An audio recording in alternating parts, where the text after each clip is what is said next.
Bonjour à tous, c'est Justine. Aujourd'hui je vais vous faire mon bilan de la saison d'automne, donc du 21 septembre au 21 décembre. Je vous avais dit que les pâles automne et hiver allaient se chevaucher, donc vous allez voir des livres d'hiver, tant pis. Il y a beaucoup de livres que j'ai lus en automne que j'ai empruntés et que j'ai déjà rendus, du coup je vous montrerai des photos plutôt que des livres en vrai. Sinon je vais faire comme pour le bilan d'été, donc je vais d'abord vous récapituler tout ce que j'ai lu. Ensuite, je vais vous donner les 5 meilleurs, ensuite les 5 moins bons, les 5 surprises et les 5 déceptions. Et enfin, je vous ferai un petit bilan du nombre de livres que j'ai lus, du nombre de séries que j'ai commencé, terminé, fini, et du nombre de livres que j'ai emprunté et lus. Voilà, donc on commence tout de suite. Alors, on va commencer avec la fin du mois de septembre. Alors, en septembre, j'ai fini The Accursed de Joyce Carol Oates, donc Maudit. J'ai lu The Handmaid's Tale de Margaret Atwood, La Servante écarlate. J'ai lu le tome 74 de Bleach, The Death and the Strawberry. Donc ça c'était pour septembre, on passe à octobre. En octobre j'ai lu The Romance of the Forest d'Anne Radcliffe, donc les mystères de la forêt, il me semble. The Girl on the Train de Paula Hawkins, donc la fille du train. Simon's Cat tome 1, Une calamité de chat, et La théorie de la contorsion de Margot Motin. J'ai lu Melmoth the Wanderer de Charles Mathurin, donc Melmoth ou le Méran. J'ai lu le tome 1 du Guide du mauvais père de Guy Delisle. J'ai lu Autumn d'Alice Smith. Superman Wonder Woman, couple mythique de je ne sais plus qui. The Dark Tower tome 1, book 1, The Gunslinger, donc le pistolero je crois en français. J'ai lu le premier tome de Putain de chat. Frappe-toi le cœur d'Amélie Nothomb. The House of the Seven Gables de Nathaniel Hawthorne, donc La maison aux sept pignons. Thérèse Desquerroux de François Mauriac, que je possède mais je ne sais pas où je l'ai mis. The Bloody Chamber d'Angela Carter, La compagnie des loups. Le tome 1 du Maître des livres de Umiharu Shinohara. Le tome 1 de Reine d'Égypte de Shi Inudo. M-Train de Patti Smith. The Wits and Wisdom of Tyrion Lannister de George R.R. Martin et John T. Clarke. Je crois qu'en français c'est Maxime et je ne sais plus quoi de Tyrion Lannister. Le Maître des livres tome 2 d'Umiharu Shinohara aussi. La Reine d'Égypte tome 2 de Shi Inudo. From Hell d'Alan Moore et Eddie Campbell. Reine d'Égypte tome 3 de Shi Inudo. On passe ensuite à novembre. En novembre, j'ai lu The Lost Landscape, A Writer's Coming of Age de Joyce Carol Oates, c'est-à-dire Paysage perdu. Eating Animals de Jonathan Safran Foer, Faut-il manger les animaux. Ketala de Fatou Diome. The Faith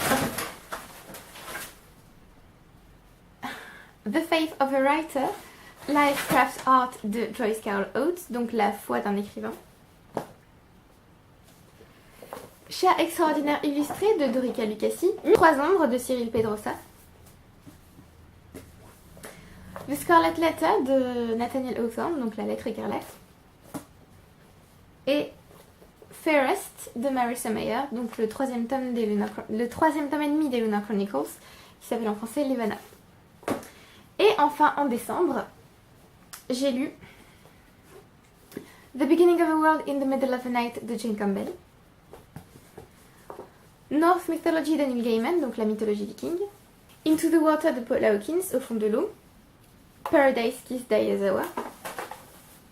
L'intégrale, je précise.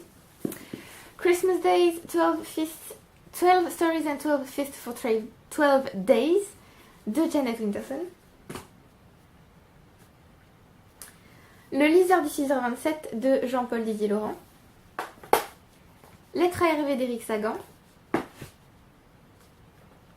Le Maître des livres, tome 3 d'Umiharu Shinohara. Le Maître des livres, tome 4 de Umiharu Shinohara. A Christmas Carol, donc un chant de Noël de Charles Dickens. The Woman in Black, La Dame en Noir de Susan Hill. Casse-noisette d'Ernest Theodor Amadeus Hoffmann. Et Fireworks, Feu d'artifice d'Angela Carter. Parmi ces lectures d'automne, mes 5 préférées sont The Handmaid's Tale de Margaret Atwood, donc La Servante écarlate.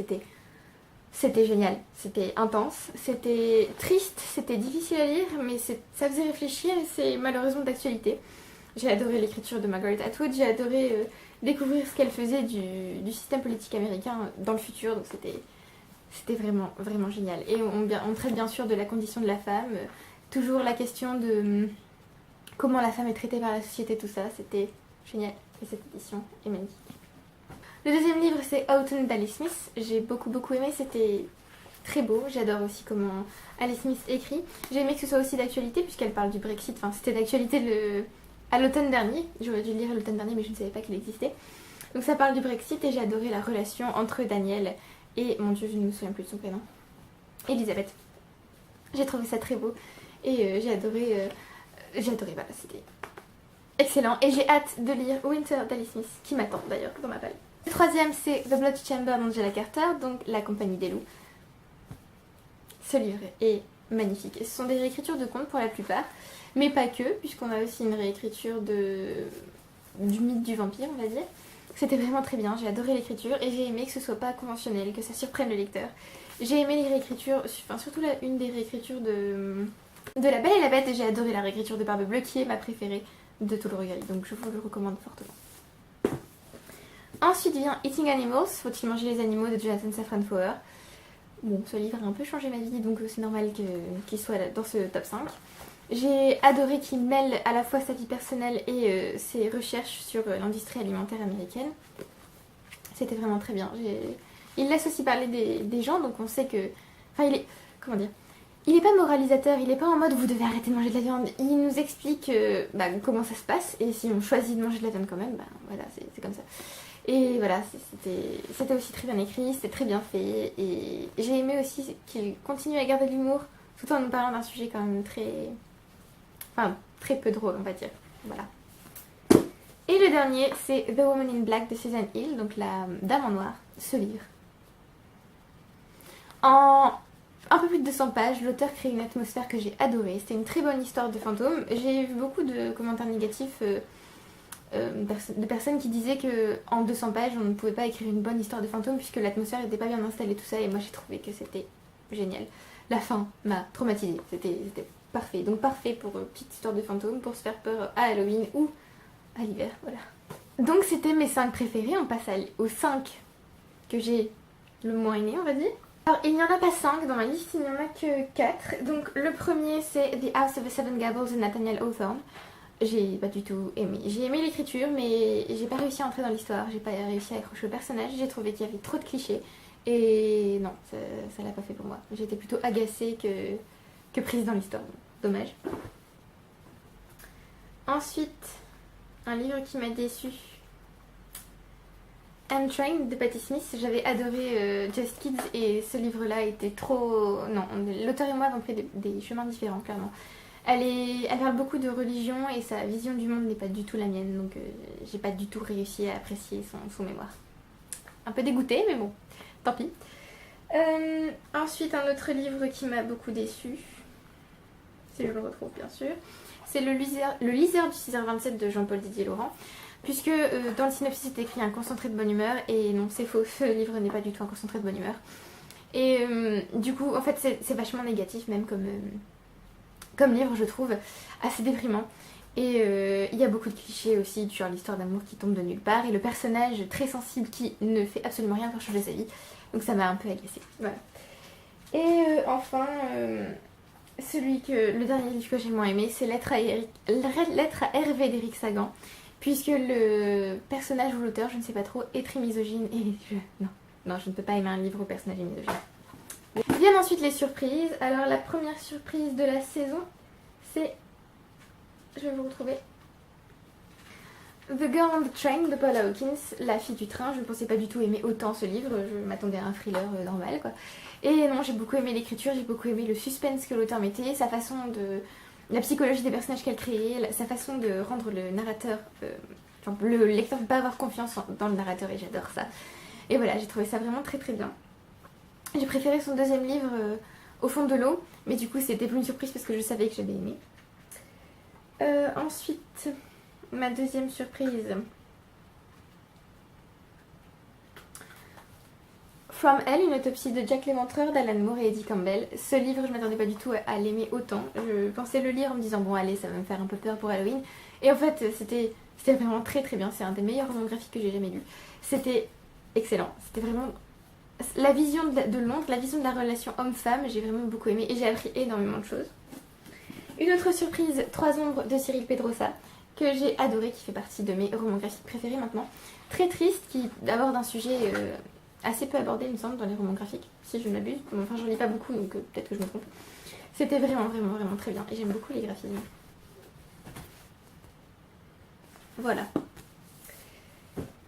Paradise Kiss, l'intégrale d'Ayazawa, puisque j'avais lu Nana il y a très longtemps et que je le relis régulièrement. Et j'adore ce manga, c'est mon préféré.